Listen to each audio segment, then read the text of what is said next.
Hai semuanya, selamat datang kembali bareng aku Rahayu, salah satu trading analis di Dimex. Nah, kali ini aku bakalan bahas 6 pilar penting dalam trading forex. Buat teman-teman yang mau belajar juga, Rahayu udah upload di YouTube di Dimex Official, boleh teman-teman dicek juga. Nah, yang pertama itu kali ini tuh kita akan membahas 6 pilar penting dalam trading forex. Oke, kita lanjut. Untuk yang pertama itu, pilar yang pertama itu pengetahuan pasar yang mendalam. Yang pertama itu ada fundamental ekonomi. Pahami dampak inflasi, suku bunga, dan PDB global. Seperti materi yang sudah Rahayu share juga kemarin, kita harus memahami dampak inflasi, suku bunga, dan PDB global.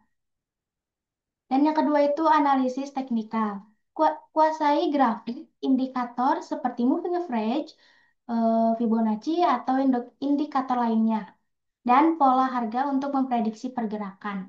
Terus yang ketiga itu adalah kalender ekonomi. Kita harus pantau rilis data penting dan dampaknya pada nilai tukar. Itu bisa kita lihat di web Forex Factory. Contohnya seperti pengumuman suku bunga The Fed mempengaruhi nilai tukar USD secara signifikan. Terus yang kedua yang kedua strategi trading yang teruji. Yang pertama itu pengembangan strategi. Buat strategi yang dikuasai seperti membuat plan trading atau menunggu setup yang bagus gitu ya. Dan menggunakan lot yang disesuaikan dengan modal. Terus yang kedua itu adalah manajemen resiko.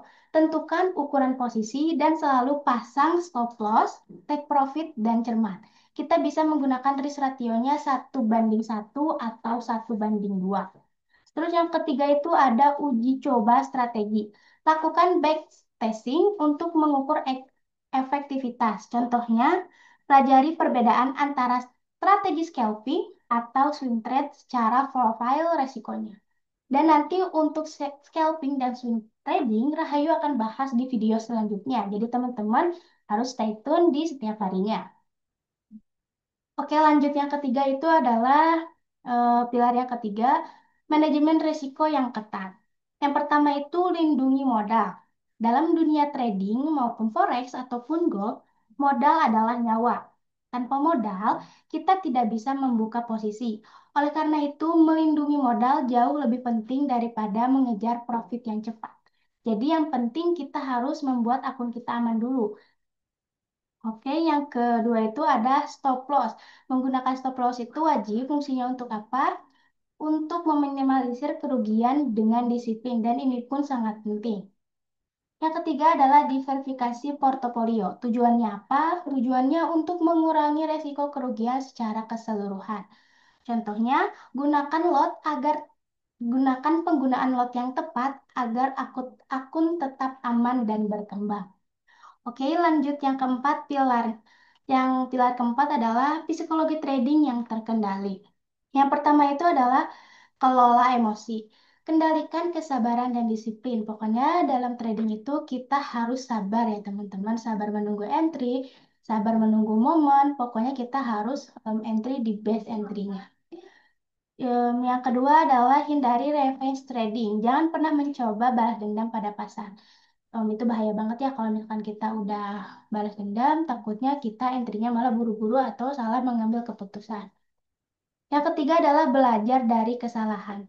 Evaluasi setiap trade dan perbaiki kelemahan. Jadi contohnya, buat jurnal trading untuk mencatat emosi dan keputusan. Ini membantu buat teman-teman mengambil pembelajaran juga.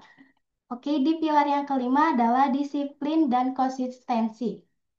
Yang pertama itu adalah ikuti rencana, jangan biarkan emosi mengendalikan keputusan trading. Pokoknya kalau misalkan teman-teman emosi dalam trading, lagi emosi, baiknya jangan dulu entry posisi, kita bisa jangan dulu buka MetaTrader 5-nya, kita cool down, kita rehat dulu aja gitu. Kalau misalkan pikirannya udah jernih, udah fresh lagi, baru kita bisa membuat plan trading yang baru. Terus yang kedua itu adalah konsisten dengan strategi. Hindari godaan untuk sering mengubah strategi trading. Seperti yang sudah Rahayu bilang juga, kalau misalkan kita mempunyai strategi, cukup kuasai satu dulu aja. Karena kalau misalkan kita menguasai beberapa itu, mau takutnya kita malah bingung gitu mau mengambil posisi apa. Terus yang ketiga itu ada evaluasi berkala. Catat dan analisis hasil trading secara rutin. Jadi baik nyatetnya bisa per minggu atau per bulan. Jadi kita bisa tahu nih kesalahan kita di mana gitu. Terus yang terakhir, pilar keenam, pembelajaran yang berkelanjutan. Yang pertama itu selalu belajar. Karena pasar forex itu terus berubah, jadi kita harus bisa beradaptasi. Dan yang kedua itu memanfaatkan sumber daya. Gunakan buku, seminar, ataupun webinar dan komunitas trading. Dan kebetulan kalau misalkan teman-teman trading bareng di Dimex, kita punya dua buku panduan trading. Yang pertama itu buku di Dimex Education Center. Dan yang kedua itu buku teknik 3M Expert yang memang simpel. Jadi buat teman-teman yang mau belajar bukunya itu boleh banget. Dan yang kedua itu seminar. Dan untuk seminar juga di Dimex sering melakukan ya, baik di Bandung ataupun di luar Bandung. Dan webinar pun kita sering dilakukan baik untuk member ataupun untuk halayak umum. Dan komunitas trading. Komunitas trading juga di Dimex menyediakan di grup by WhatsApp. Jadi teman-teman yang mau masuk grupnya itu boleh banget. Boleh langsung cek di link bio di all sosmed Rahayu. Terus yang ketiga itu cari mentor, belajar dari pengalaman para ahli di bidang forex.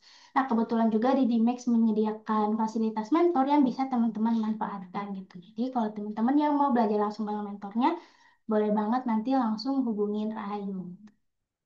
Dan yang terakhir itu setelah pembahasan 6 pilar yang tadi, kita mengambil kesimpulan adalah yang kuasai 6 pilar yang tadi Rahayu jelaskan adalah kunci profitabilitas jangka panjang. Kita harus menguasai 6 pilar, minimal kita kuasai dulu, lanjut kita bisa memulai trading gitu. Terus yang kedua itu adalah disiplin dan konsistensi. Fokus pada proses untuk hasil yang maksimal. Banyak para trader di luar sana yang fokus dulu pada hasilnya. Padahal kalau misalkan trading itu adalah sebuah proses. Jadi kita fokus dulu pada proses, kita mempelajari ilmunya, terus hasil pun akan maksimal dan akan kelihatan ketika kita fokus pada proses terlebih dahulu. Terus yang terakhir itu pembelajaran yang berkelanjutan. Teruslah kita harus beradaptasi pasar yang dinamis karena pasar itu terus bergerak dan berbeda. Nah, mungkin itu saja yang bisa Rahayu sampaikan, beberapa pilar yang harus kita perhatikan dalam trading forex. Buat teman-teman yang mau discuss lebih langsung juga, kita bisa langsung discuss di sosmed, baik di WhatsApp ataupun di sosmed lainnya. Mungkin sekian yang bisa Rahayu sampaikan. Mohon maaf bila ada kesalahan. Sampai jumpa di materi selanjutnya. See you.